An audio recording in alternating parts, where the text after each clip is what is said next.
Right here, folks, we have a street-tuned 1986 Honda Civic. Beautiful two-door sedan.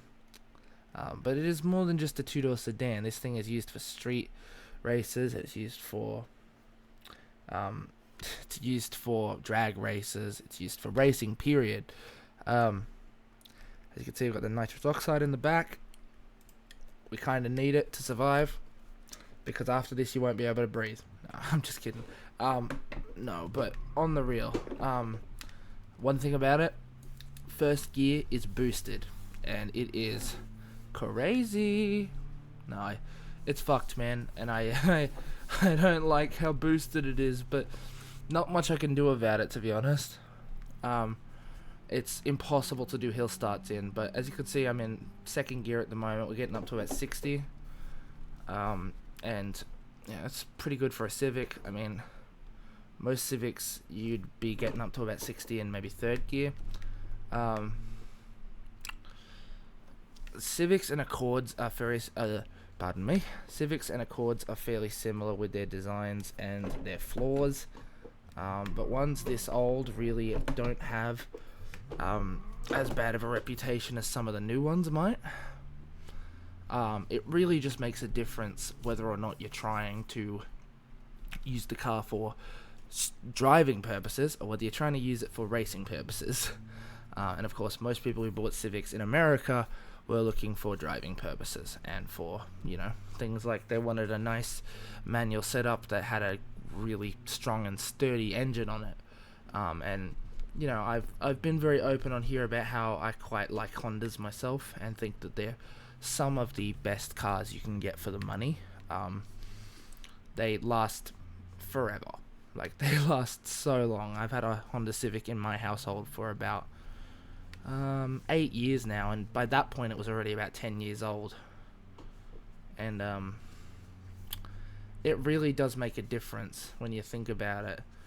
These are not luxury vehicles. You can get luxury, in a Honda Accord, Honda Civic, but they're not luxury vehicles, if that makes sense. They are made for driving, and they are made for getting around, and they are made for, simply put, just not dicking around. Like, they are made for people who want to drive and just don't care if it takes them a while to get up to this fucking speed limit. And they don't care about little things like that. Little things that some drivers would give a big shit about. People like my grandmother, for example. She owned a Corolla, and Corollas are some of the best you can get for the money. Her Corolla did not last quite as long as what most would, but it still lasted a fuck ton of time. It's beautiful, and I don't know. I love this car. Honestly, it's so nice. To get around corners and not have to worry as much. Unfortunately, you can't really unless you're see, look, you can't really use first gear as a first gear because it gets way too high in the revs too quickly. So you got to settle for your second gear kind of being your new first gear, which super uncomfortable, of course. But hey, what you gonna do? I mean, some of you Falcon owners, sorry, not Falcon owners, some of you Mazda owners, Falcon owners, that's Ford, dude, wrong brand. Some of you Mazda owners would know what I'm talking about there. Shit boxes just not starting from the right gear, and I'm in first at the moment, and it's shaking. See?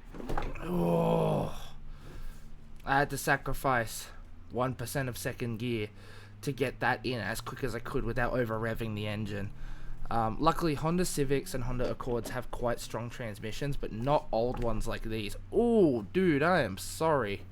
That was a complete accident. But yeah, Accords have quite strong engines. I'm not sure how the hell they manage to be so sturdy, but they just do. Fuck's sake, dude. But yeah. Oh boy. That was tricky. Whoa. Oh boy, boy, blah, blah, blah.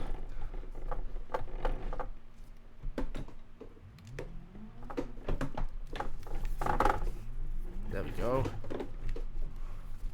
I'm thinking about my master plan here.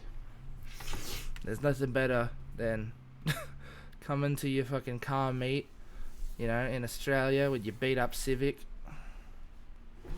All like this. The old Civics are just, they're beautiful, man. What do you mean? I have the clutch fully down, man.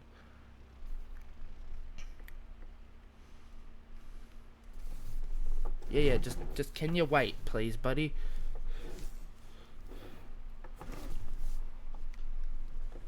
Done. Alright. Thank you guys for watching. This has been the Shitty Civic, and this has been a bad park. Thank you.